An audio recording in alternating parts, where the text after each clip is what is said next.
All right, February 2008, we're back again at the International Flower and Garden Festival. We got some awesome stuff happening here. We're debuting this year for the very first time the Water Gardens of the Future.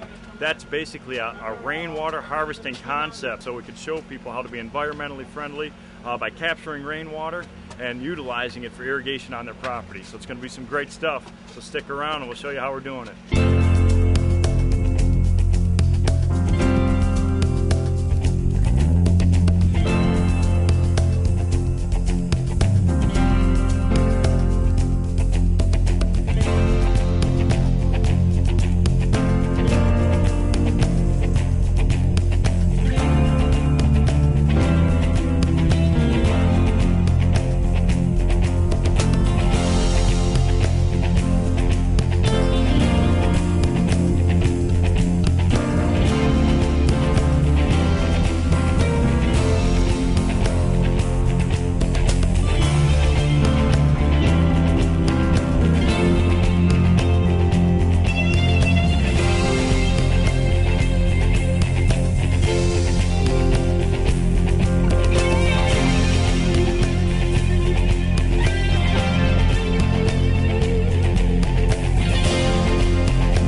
Rainwater harvesting has been going on well before our time.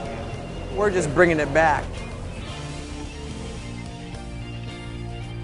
We need to be more conscientious in how we use water. Us as individuals have to do our part too. We can't just go our merry way and hope that there's a better world for the kids. Well, I think we need to really buckle down and be aware of what's going on, because we've got to leave it for our children, and our grandchildren. I have a little grandson here, so I want him to have clean water.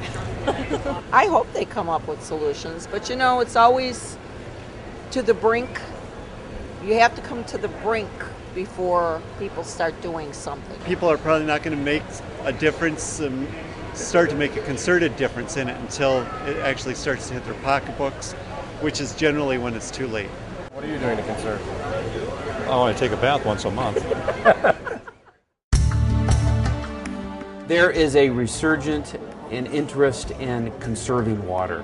The Conservation Foundation, over the past year alone, we have sold more than 1,000 rain barrels. I think there's a limited number of people who really want to get into that and who aren't afraid to put an ugly rain barrel next to the house. This is people putting a barrel under their gutter, and instead of letting that water wash off and sort of go to waste, they're capturing it and they're using it as a resource. A lot of people with rain barrels stuck under their gutters, and it's not too pretty. This way we're going to blend in more with the environment, give them a more natural effect in their own backyard. You're increasing that biodiversity, you're able to enjoy it, something to look at and enjoy more than just a cistern underground that is keeping water there. We started installing rainwater harvesting systems last year, not because we're promoting it, but because people are actively asking for it. You're capturing the water, you're going to filter it, you're going to be able to utilize it, you're taking it away from all that problem of stormwater runoff.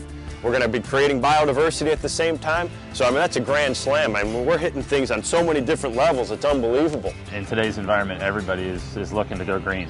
And looking to do their little part, and this is something that you can do on a very small scale. Residential people can get excited about this. So this is now another option. We say, hey, not only can you capture the downspout water, now you can beautify it. You can beautify your landscape. You can get a feature out of it that's enjoyable. It's got biodiversity. It's good for the environment. We've taken the step to make our backyards, to bring nature into our backyards, and it's just the next step is to make it a functional part of the environment. We're able to not only create microenvironments, but sustainable microenvironments. This just gives a really positive twist onto the water gardening industry. The first comment I get is, look at you guys going green, and